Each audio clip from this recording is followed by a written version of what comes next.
Welcome everyone to this week's episode of Venture Utah. I am your host as usual, Cameron Porter, owner of Robin Hood Studios. Pleasure to have all of you here with us today. We have a unique episode for you today. We will have not one, but two coaches on our show to talk about how they improve the lives of their clients. Our first guest today is Aubrey Holt with Aubrey Holt Coaching.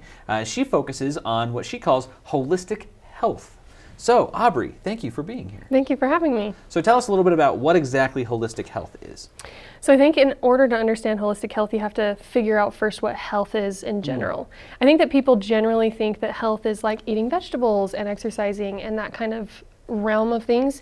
But when you look at health as a whole, that's holistic health. So looking at your life, your career, your relationships, it's looking at your finances and all of these areas that have a bigger impact on your health than just eating and exercise will. And so as a health coach, as a holistic health coach, what I do is I help people balance out these lifestyle factors by looking at them and figuring out where they're lacking and how it's impacting their health.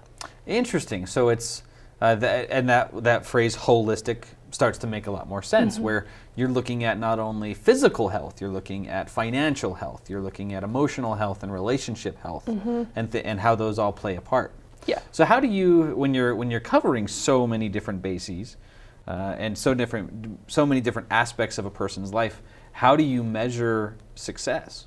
So for me, I always set goals at the beginning of my sessions with my clients. I have a 12-week program that I run through with my clients. And at the beginning, we set their goals. And usually I run through the emotional, the spiritual, and the physical side of goals. And whatever that means and looks like for them, they set the goal and with a little bit of guidance. So if someone has some relationship goals, if they're in a relationship and they want to improve it, what does that look like to them? And then we work on that throughout the program. If it's something with their finances, I'm not a financial guru by any means, but there's always an emotional attachment behind something. There's always an emotional reason.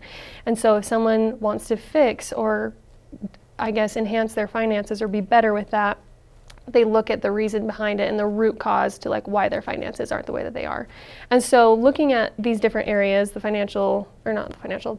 emotional, the physical, and the spiritual, choosing what these goals are helps as like guidelines and little markers so that I know what it is that they look for. And every session is different.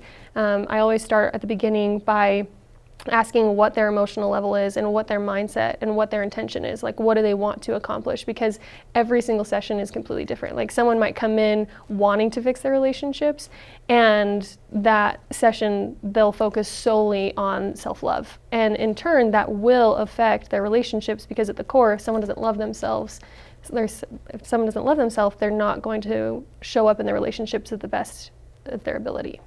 I love that. So that makes sense. You start out, you outline the goals, and then at that point it just becomes a matter of how you reach those goals. So how did you become a coach?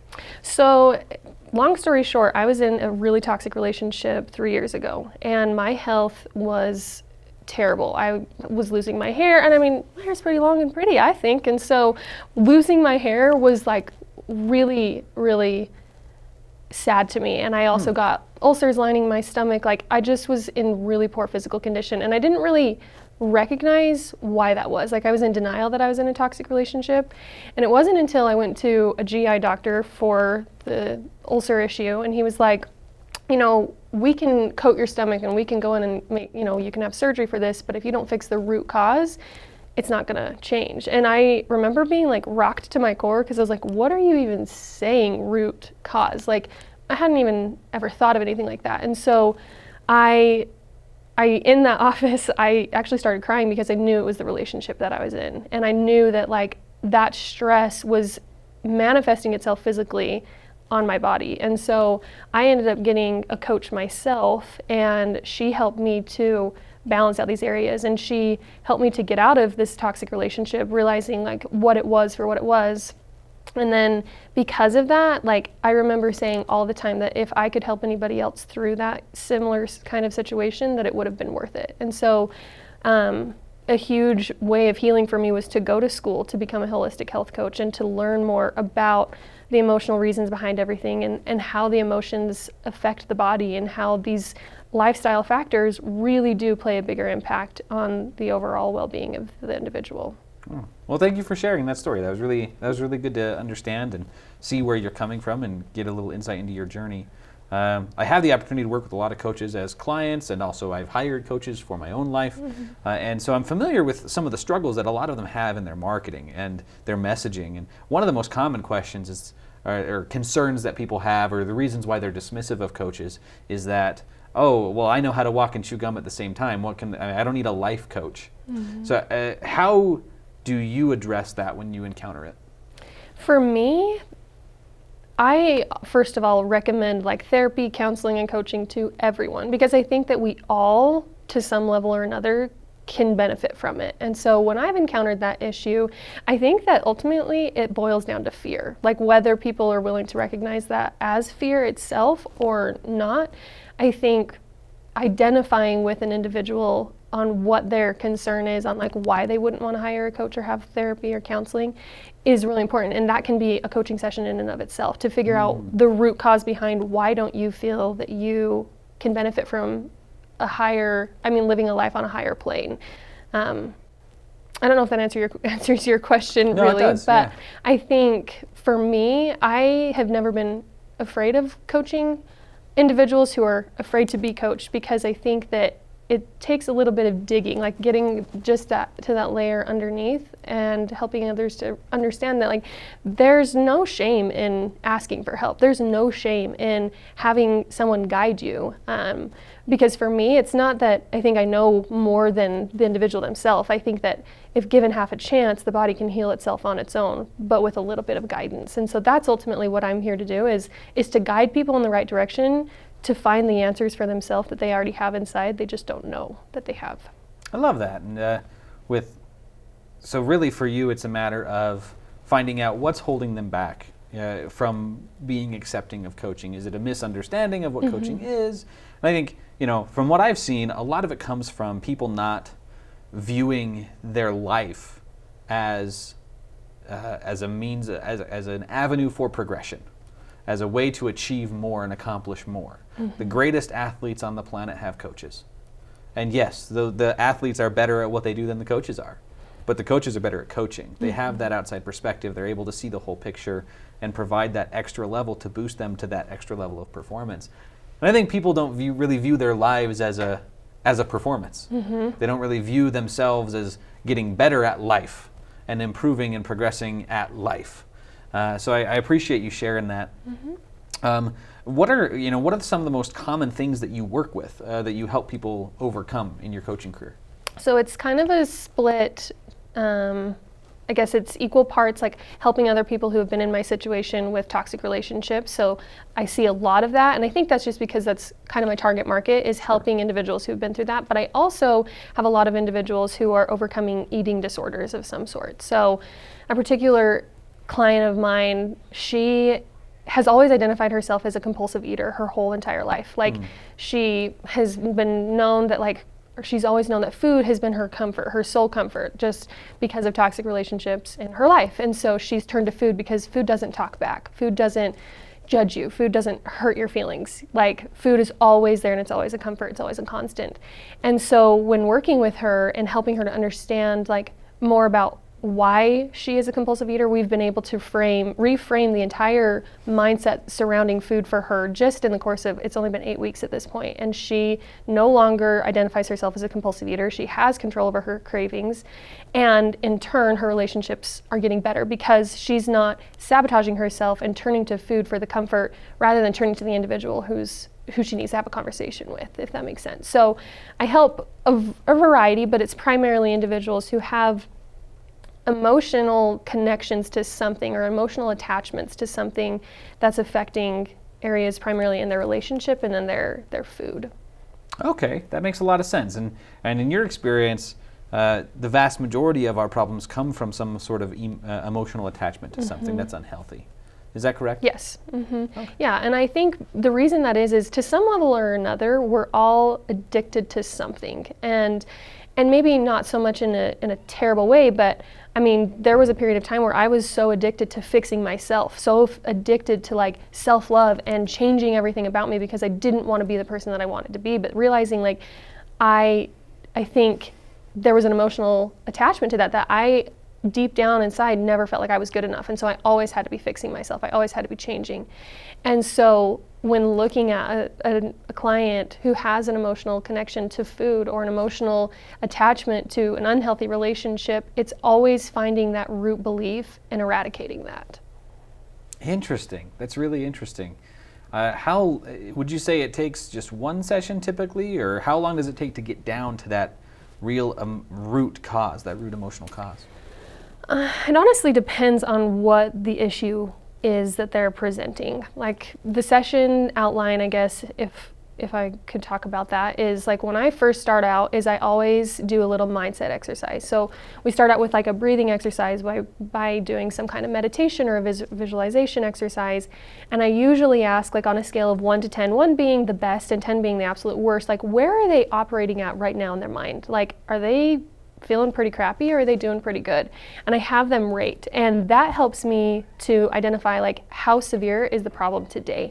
And if someone says like it's an 8, like that indicates to me like there's a lot of emotion to unpack. And then I ask them to list the top 4 emotions that they're feeling in that moment during a meditation or a mindset exercise. And that is really helpful because usually the first thing that a client says in a session is the thing that they need to talk about. It's the thing that, whether they know it or not, is the thing that is riding on their soul the most. And so I will dive into that with them. And so depending on, you know, if they're sitting at a 3, like, oh, that's not such, usually, depending on, again, the situation. But for me, the reason why I have a program is because I can't just help somebody in one session to fix something. And that's why I think with momentum and with consistency, that is where people see the most progress in their life and can identify those root causes. Because for me, like I've been doing counseling and coaching I have coaches myself, and for me it's taken 4 years to finally like understand and identify what some of these root causes were, and not just understanding them, but coming from a place now of power to overcome them. And so depending on the situation, like a client, yeah, it's beneficial to find out what the root cause is because that creates awareness, and then awareness is what creates the change. But the change is what takes the longest because it's all about habits. It's how we show up in the world, because this is an emotion. This is a situation that has persisted for however many years this person's been dealing with it. And so to eliminate this from their life, they're going to have to change their habits. And that is what the program is for, is to help people to implement those changes into their lives. I love it. Awesome. Unfortunately, that's all the time we have for today, but for people who want to get in touch with you about your coaching services, what's the best way to reach out? Right now it's Instagram. I'm currently working on a website, but Instagram is kind of it's my home base, I guess, if you will. So that's where people can contact me. I share a lot of content on there, just like different mindset exercises and tips for people. You know, if they don't necessarily feel like they need to have a coach, it's always beneficial at least to have just little exercises and things that guide them. So. Awesome. Sounds great. And what's your Instagram handle? It's me _ Aubrey.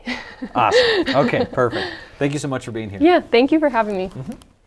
Alrighty, our next guest will be Scott McKinley with To Evolve Coaching and Consulting, longtime friend and partner of the show. But before we bring him on, I want to talk about you and how you can become a guest on Venture Utah. Believe it or not, it is 100% free to be a guest on Venture Utah. All you have to do is go to ventureutah.com and click on, you guessed it, become a guest. We have a form there that you can fill out that will let us know you're interested in it, and also give us a little bit of information about your business. And once you fill that out and send it off to us, we will reach out to you, and when we have an episode that is appropriate for your business. And most of our interviews are getting between 1,500 and 2,000 views a piece. So it is a fantastic piece of free advertising and publicity. And with that, we will bring on our good friend, Scott McKinley. Scott, thank you for being here. Good to be back. Yes, good to have you back. Good to be back. I'm very excited about what you emailed me that you wanted to talk about today. And it was really just one word, dreams. What made you excited about that? I think dreams are super interesting. Good. Well, we're continuing that dialogue that we left off last time. talking about the assessment. I brought notes because every time I go home, I'm driving home, I'm like, oh, man, I wanted to say this. Man, I wanted to talk about that. So today it's such an important topic. I'm moving my microphone back here. I'm just going to take it off.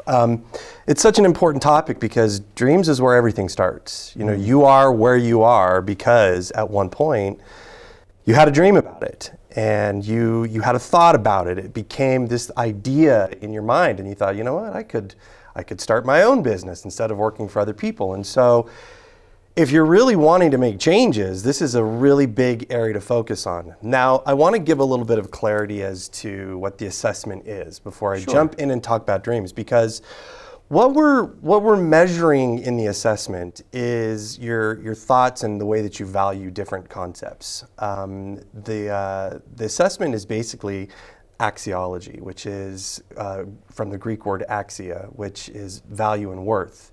So it's the philosophical study of how we value things. And we're not measuring you in the assessment. We're measuring how you value different concepts.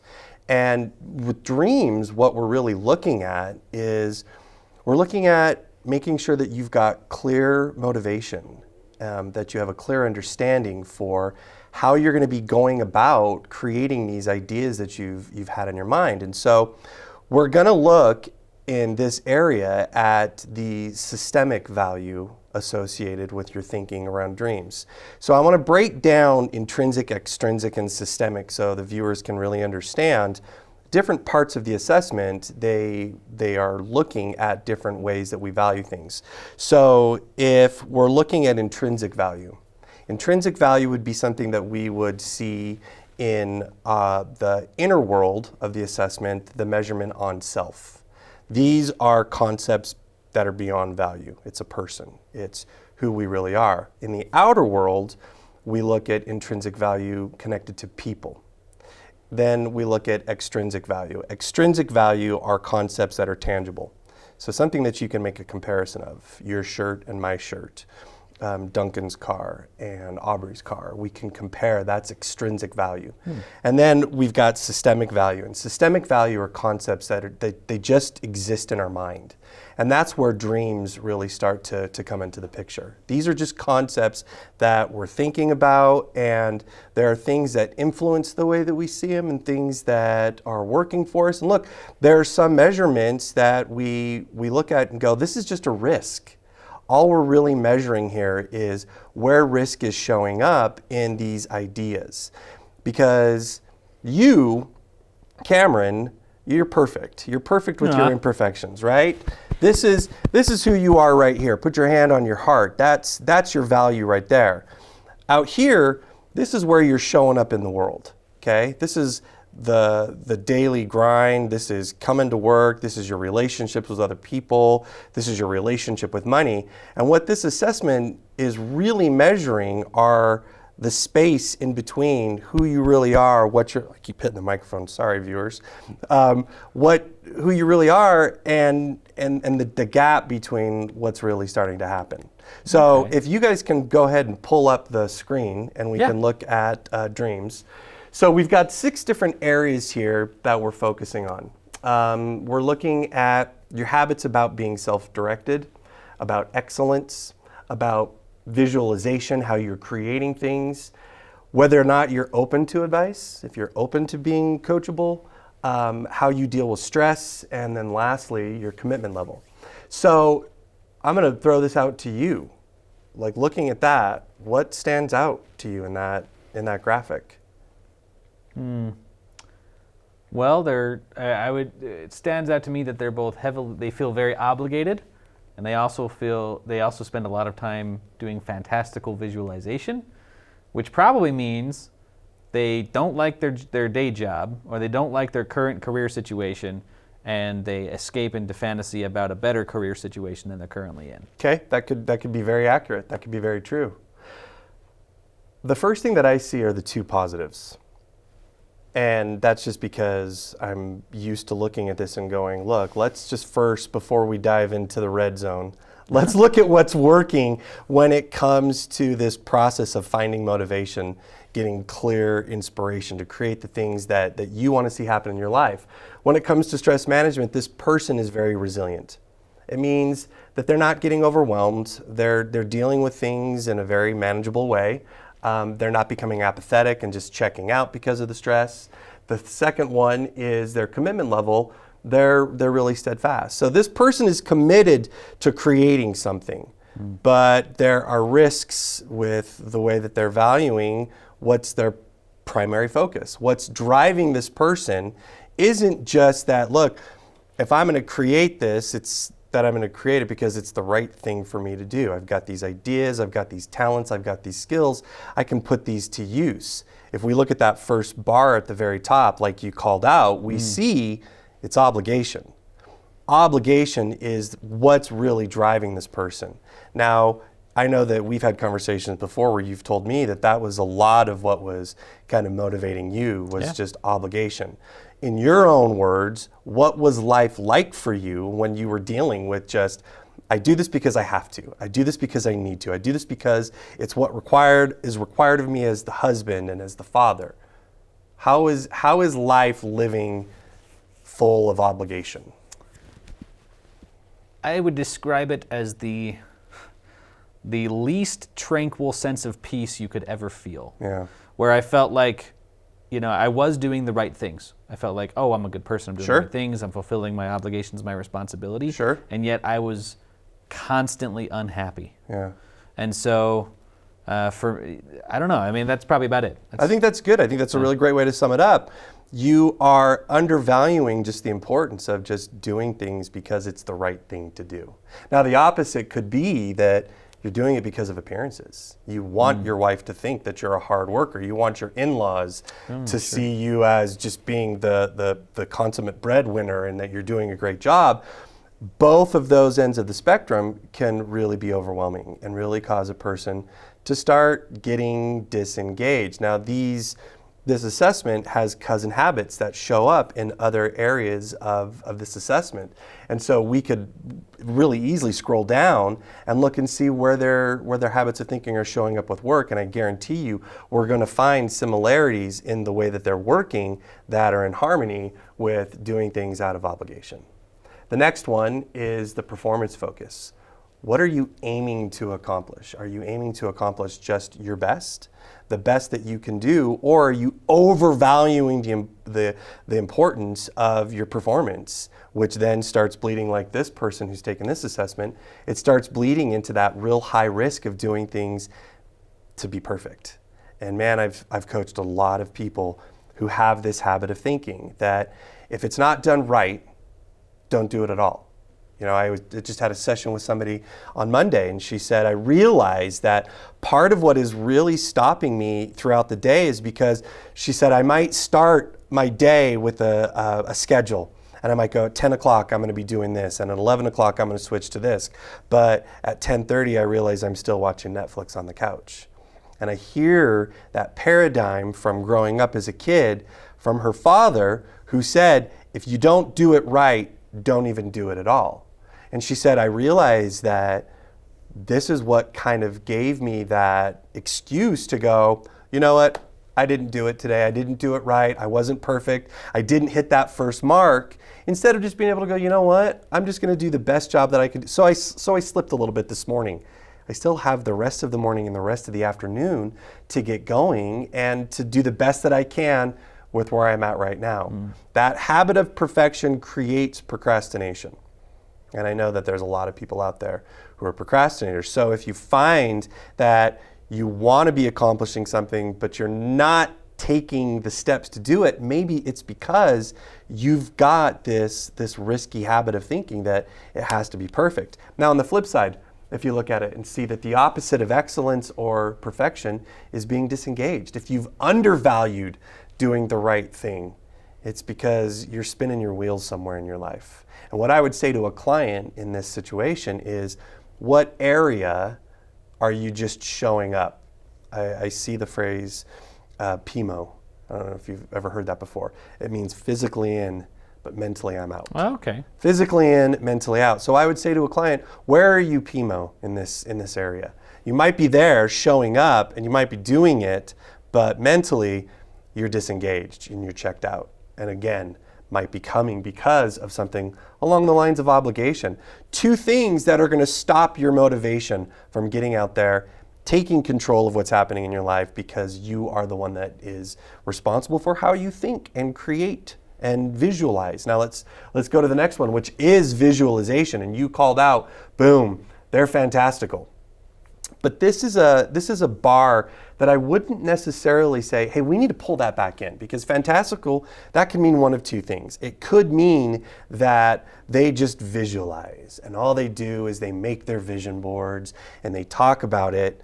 But then when it comes time to actually doing the work, maybe because of one of these other bars, they're not taking the action. And so that would be a big call out. Well, you've got this you've got this idea that, you want to be riding a Harley. So what are you doing to get that Harley? Well, I'm not doing anything. I have bad credit. Okay, so what are you doing to improve your credit? Well, I can't improve it. It's awful. And that's where some of that fantastical thinking is sneaking in as well. It's that worst case scenario, the catastrophizers that are out there. Visualization is really super important. If you're a vivid visualizer, I wouldn't say, hey, let's pull that bar back in. I would say, let's teach you to manage that. Instead of, I've heard the analogy before, instead of turning the water off on the fire hose, let's teach a person to grab the nozzle and hold it correctly so they can distribute the water where it needs to be going. This is a big area that we look at with people when we're focusing on dreams, is how are you visualizing things? Are you taking action, or are you just a catastrophizer that's just trained yourself to just make those mountains out of the molehills and imagine the worst case scenario? The next one, are you open to advice? This person obviously is showing that when it comes to being coachable, they're stuck. They might be stuck thinking, nope, my way is the right way. There's really no other way to do it. And we know that that's not true. That's just an absolute. And so this is an area that we can look at with a client and say, hey, what if you started just trying simple little things at first? I don't expect you to have to go and make all these big drastic changes. Sometimes we make changes just by doing small little incremental things, and then multiple compounding factors start to happen, and we start adding these small little things up, and we start getting results. This is why it's so important, and this is why we utilize this assessment, is because it gives us that undercurrent of thought with people that we're working with, and we can say, look, if you're feeling stuck, if you're feeling like you're just spinning your wheels, it's not you, it's just that subconscious program that was created for some reason. It was created maybe like that client that I spoke to on Monday who had a father that was saying to her, it has to be perfect. If it's not perfect, don't even do it. If you don't do it perfect the first time, you might as well just give up. It's not her fault, but this is an opportunity for people to get an area that they want to make an improvement on and say, not my fault that I'm here, but I'm willing to take accountability now and take responsibility and do something to change, because I think we all get to a point in life where we're not satisfied with where we're at, where we know things could be a little bit better, and that's why coaches step into the picture, is because we're not perfect. I still have my flaws, I still have my shortcomings, but the ability that I have to sit down with somebody, because I've been trained, because I've gotten certified at utilizing reports like this, we can start giving that unemotional feedback, because I'm not connected to the situation that the client is. That's why it's hard for people to make changes on their own. But you don't have to make changes just because something bad happened. You might have a great life, but what if there were areas that showed up on the assessment that were creating risk, that were keeping you stuck and holding you back? What would it be worth to you to make those changes? What difference would your life, how different could your life be if you were able to get some direction and remove all of the risk that's going on in the ways that you think and the habits of conducting yourself on a daily basis? So this is why I love this assessment. It gives us that chance to really step into somebody's world below the surface and say, well, here's the reason that you're not where you want to be. You expect it to be perfect, and it doesn't have to be perfect. It just needs to be your best. I love it. I love it. I appreciate all that. That was a ton of really valuable information, and I think that's really helpful to understand these traits and the balance between them. That is unfortunately all the time we've got for today. Of course. I know. But look, if there's somebody out there that's watched this and goes, you know what, my life is good, but could it be better? Take the assessment. If there's somebody that's watching it that's going, my life sucks right now. Okay, well, take the assessment. If you got a little bit of information on this, which was somebody else's assessment, what would it be like if it was unique to you? Because the assessment is as unique as your thumbprint. When you take this assessment, I mean, you've done it, so you know how accurate it can be. So reach out to me. My email is scott@2evolvecoaching.com, and be happy to send you the link so you can take the assessment, and then we can schedule just a time to sit down for free and explain a little bit more about how this applies directly to the person. Perfect. Thank you so much, Scott. You're welcome. Awesome as usual. And thank you for joining us for this week's episode. We will catch you same time next week, Friday at 10 a.m.